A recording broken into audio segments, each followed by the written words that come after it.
स्वातंत्र्यवीर सावरकर जलतरण तलाव येथील इंग्रजीतील फलक हटवून मराठीत लावण्याच्या मागणीसाठी महाराष्ट्र नवनिर्माण सेनेनं केलेल्या आंदोलनाला अखेर यश आलं।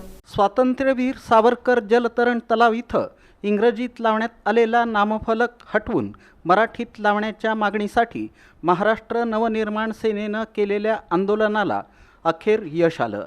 मनसेच्या ठाम भूमिकेनंतर आणि जनभावनेचा आदर करत महापालिका प्रशासनानं इंग्रजी फलक हटवून मराठीत नवीन फलक लावला।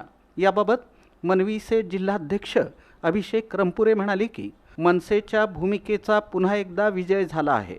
स्वातंत्र्यवीर सावरकरांचं नाव आणि मराठी भाषेचा सन्मान राखण्यासाठी लढणाऱ्या सर्व पदाधिकारी आणि मनसैनिकांचं अभिनंदन। आंदोलनाला प्रसिद्धी आणि पाठिंबा देणाऱ्या पत्रकार बंधूंचेही आभार।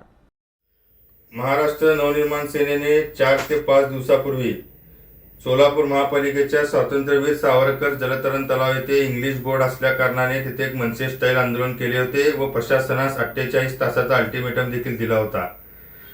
तो अल्टिमेटम महानगरपालिकेने स्वीकारून कालच इंग्लिश बोर्ड तिथला हटवून मराठी बोर्ड तिथे मराठी फलक लावलेला आहे। त्याबद्दल महापालिकेचे अभिनंदनच आहे।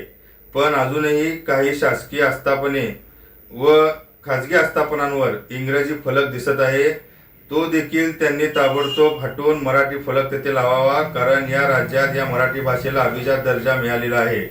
त्यामुळे ताबडतोब हे बोर्ड हटवून मराठीमध्ये फलक तुम्ही करून घ्या, नाहीतर आम्हाला याच्यापेक्षा देखील तीव्र आंदोलन आम्हाला या महापालिकेसमोर या प्रशासनासमोर छेडावं लागेल।